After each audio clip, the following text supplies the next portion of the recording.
20వ విద్యాపీఠంలో ఆద్యశీల మహోత్సవం సంగారెడ్డి మండలం ఫసల్వాదిలోని శ్రీ జ్యోతిర్వాస్తు విద్యాపీఠంలో ఈ నెల 20వ తేదీన ఆద్యశీల స్థాపనోత్సవ మహోత్సవ కార్యక్రమాన్ని నిర్వహిస్తున్నట్లు వ్యవస్థాపకులు బ్రహ్మశ్రీ డాక్టర్ శ్రీ మహేశ్వర శర్మ సిద్ధాంతి తెలిపారు.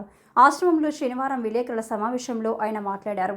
అష్టోత్తర శతవర్తన హనుమాన్ చాలీసా పారాయణ పురస్సర ఆద్యశీల స్థాపనోత్సవ కార్యక్రమానికి భక్తులు అధిక సంఖ్యలో హాజరు కావాలని కోరారు. ఉదయం 8 గంటలకు కార్యక్రమం ప్రారంభమవుతుందని చెప్పారు. 108 సార్లు హనుమాన్ చాలీసా పారాయణ కార్యక్రమం జరుగుతుందని పేర్కొన్నారు. సాయంత్రం 5 గంటలకు భక్తులచే శిలలపై బీజాక్షరాలు రాయించే కార్యక్రమం జరుగుతుందని తెలిపారు. కార్యక్రమంలో విద్యాపీఠం సభ్యులు తోపాజీ అనంతకిషన్, నీలం మధు, ప్రశాంత్ కుమార్, సెంథిల్ పాల్గొన్నారు. అందులో మన జ్యోతిర్వాస్తు విద్యాపీఠం యొక్క ఈ గర్భాలయం యొక్క విశేషం ఏమిటి అంటే ఇక్కడ ఒక ద్వారం లేదు, గర్భాలయానికి చతుర్ద్వారములు ఉన్నాయి. కాబట్టి 4 ద్వారాల కింద సుమారు 20 శిలలు, 4x5 20 శిలలను ఈ పంచేష్టికా న్యాసంలో న్యాసం చేయబోతోంది మన విద్యాపీఠం. ఎక్కడా దొరకనటువంటి అరుదైనటువంటి అవకాశం. తూర్పు ద్వారంలో ఉన్నటువంటి శిలలనన్నిటినీ కూడా తూర్పు ద్వారానికి అధిదేవత నదులు 2 ఉన్నాయి. అవి గంగా, యమున. ఈ శిలలను అక్కడికి తీసుకొని వెళ్ళి సంస్కరించి తీసుకొని రావడం జరిగింది. అట్లనే దక్షిణంలో పెట్టేటువంటి శిలలకు అధిదైవతము ఎవరు అని అంటే గోదావరి, కృష్ణ. ఈ 2 నదులు ఉంటాయి. మనకు తెలిసి తెలియకనే ఒక గర్భాలయానికి వెళ్ళి మనం నమస్కరిస్తే ఆ ద్వారం ఏదుందో ఆ ద్వారం యొక్క అధిదేవత యొక్క నదులలో మనం స్నానం చేసినటువంటి ఫలితం కలుగుతుందండి. అందుకనే దేవుణ్ణి చూడడం కాదు, దేవాలయానికి వెళితే చాలు శక్తి కలుగుతుంది. మన ఆధ్యాత్మిక ధర్మము చాలా గొప్పది. దక్షిణంలో గోదావరి, కృష్ణ ఈ 2 నదులు ఉంటాయి. ఆ 2 నదులకు ప్రత్యక్షంగా విద్యాపీఠం వెళ్ళి శిలలను సంస్కారం చేసి తీసుకొని రావడం జరిగింది.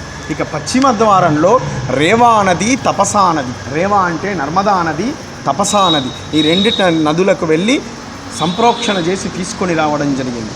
ఉత్తర ద్వారంలో ఉండేటువంటి నదులు తుంగభద్ర, సరస్వతి. తుంగభద్ర డ్యామ్కు వెళ్ళడం జరిగింది సుంకేసుల దగ్గర.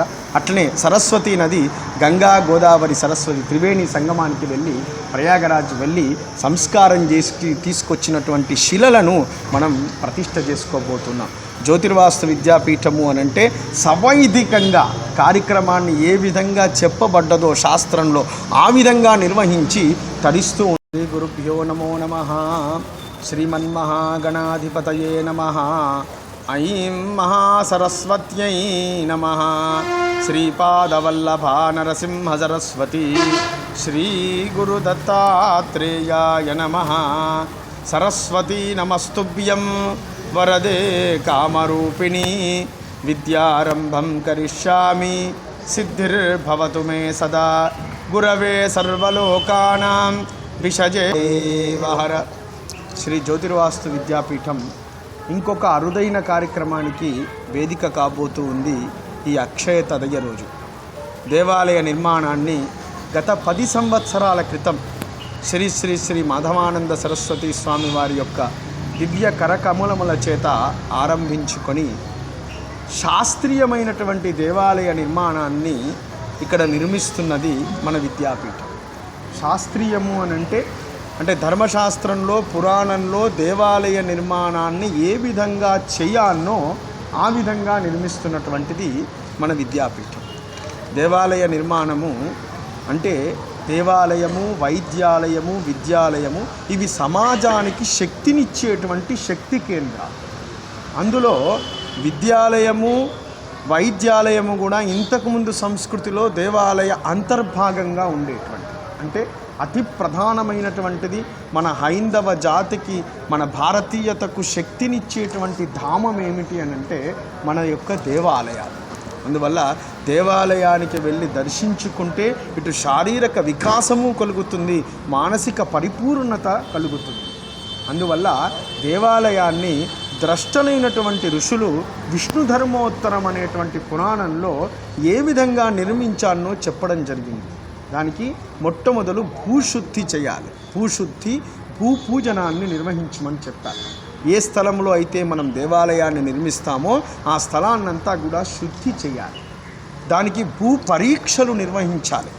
ఆ తర్వాత వాస్తు పద విన్యాసము అని చెప్పి వాస్తు శుద్ధి చేయాలి. వాస్తు అంటే అక్కడ ఉండేటువంటి దేవీ దేవతలందరి యొక్క ఆగమనము ద్వారా దేవాలయ నిర్మాణం ప్రారంభమవుతుంది. కాబట్టి వసనివాస మహేశ్వర శర్మ గారి ఆధ్వర్యంలో ఈ ప్రాంతం సంగారెడ్డి జిల్లాలో ఇంత పవిత్రమైన స్థలాన్ని ఎన్నుకొని ఈ పసలవాది గ్రామంలో ఈ జ్యోతిర్వాస పీఠం తరపున ఇంత గొప్ప దేవాలయం నిర్వహించడం కూడా మన ప్రపంచానికే ఒక గొప్ప అదృష్టం అనుకుంటున్నాం. ఎందుకంటే పురాణాలలో వింటుంటే మనం ఎక్కడైనా ఏ టెంపుల్కైనా పోతే గతంలో ఏదైనా టెంపుల్ కట్టారంటే చోళులు, అదేవిధంగా ద్రావిడ్లు ఇలాంటి గొప్ప దేవస్థానాలు కట్టించారు అని చెప్పే మనకు చరిత్ర చెప్తుంటుంది. అలాంటి చరిత్రను మనము ఈ కలియుగంలో ఇంత గొప్ప దేవస్థానం నిర్వహించడం కూడా ఈ జ్యోతిర్వాసు విద్యాపీఠం, అదేవిధంగా మహేశ్వర్ శర్మ గారి ఆధ్వర్యం జరగడం చాలా సంతోషం. అట్లానే 20 తారీఖు రోజు జరిగే కార్యక్రమం, ఎందుకంటే శిలాలు మీరు చూస్తారు మన కళ్ళ ముందే తెలుస్తారు. అహం హిం అనే అలాంటి బీజాక్షరాలకు అందరం కూడా ప్రజలు, భక్తులు ప్రతి ఒక్కరితోటి కూడా బీజాక్షరాల మీద నామస్మరణ చేయించి అక్కడ చరిత్రలో మన పేరు నిలిచేటట్టు, అందరిని భక్తుల పేరు నిలిచేటట్టు లోకాన్ని కూడా సమిష్టిగా చేయాలని ఈ సంకల్పానికి కూడా మేమందరం కూడా అందులో భాగస్వామ్యం కావడం మా పూర్వజన్మ సుకృతం అనుకుంటాం. అట్లనే ఈ భక్తులు అందరూ కూడా పెద్ద ఎత్తున వచ్చి మన అందరు భక్తులందరం కూడా వచ్చి ఈ కార్యక్రమంలో పాలుపంచుకోవాలని మనస్ఫూర్తిగా కోరుకుంటున్నా.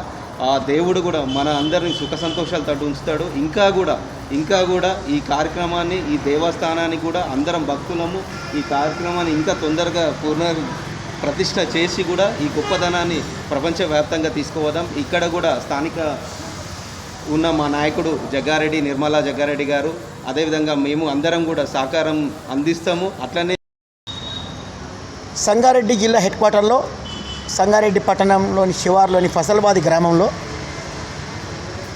శ్రీ డాక్టర్ మహేశ్వర శర్మ సిద్ధాంతి గారి ఆధ్వర్యంలో జ్యోతిర్వాస్తు విద్యాపీఠం నిర్వహణలో ఎన్నో ఆధ్యాత్మిక కార్యక్రమాలు, ఎన్నో సేవా కార్యక్రమాలు చేస్తూ ఈ రాష్ట్రంలో, ఇరు రాష్ట్రంలో కని విని ఎరగని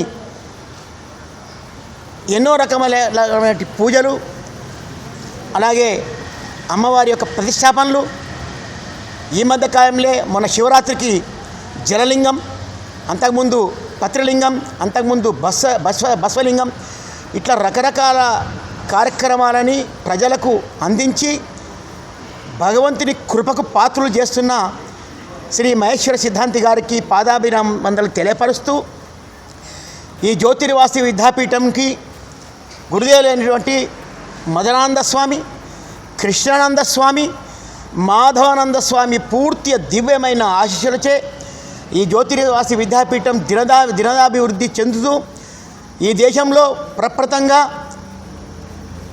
దేవాలయాలు చాలా కడుతుంటారు. కానీ ఇంతకుముందు గురువుగారు అన్నట్టు న్యాచురల్గా, అంటే పద్ధతి ప్రకారము, శాస్త్రీయ ప్రకారంగా ఇక్కడ కట్టడం అంటే ఎంతో గొప్ప విషయం. సంగారెడ్డిలో పుట్టినందుకు, సంగారెడ్డి నియోజకవర్గంలో ఉన్నందుకు ఎంతో గర్వించాలి. మన ఊరిలో, మన ప్రాంతంలో ఇంత పెద్ద ఆలయం కట్టి కని విని ఎరగని రీతిలో ఈ ఆలయ నిర్మాణం జరగబోతుంది. చాలామంది భక్తులు సహకరిస్తున్నారు. మా నాయకుడు జగ్గారెడ్డి గారి వారు కూడా తన వంతు సహకారం కూడా ఎంతో లభిస్తున్నది. మళ్ళీ ఈ విషయము ఇంకా పై వరకు కూడా తీసుకెళ్దామని చెప్పి మా ఆలోచన కూడా ఉంది. మరి భక్తులకు మంచి సువర్ణ అవకాశం. ఇంతకుముందు గురువుగారు అన్నట్టు ఆద్యశిల స్థాపన మహోత్సవము, మరి ఎక్కడ ఇన్లేము ఈ పేరు, మేము కూడా కొత్తగానే వింటున్నాము. మరి ఈ బీజాక్షరాలు గర్భగుడిలో వెళ్ళేటప్పుడు ద్వారం కింద పెట్టడం అనేది కూడా ఒక గొప్ప విషయము. మన అందరికీ అవకాశము వారు పెట్టడమే కాకుండా కూడా ప్రజలందరికీ కూడా లిఖితం అందరు రాసే అవకాశం గురువుగారు ఇచ్చినారు. మరి ఈ అదృష్టం మనకు దొరకడం కూడా ఎంతో పవిత్రంగా భావిస్తూ ఇన్ని కార్యక్రమాలు చేస్తున్న మనందరికీ కూడా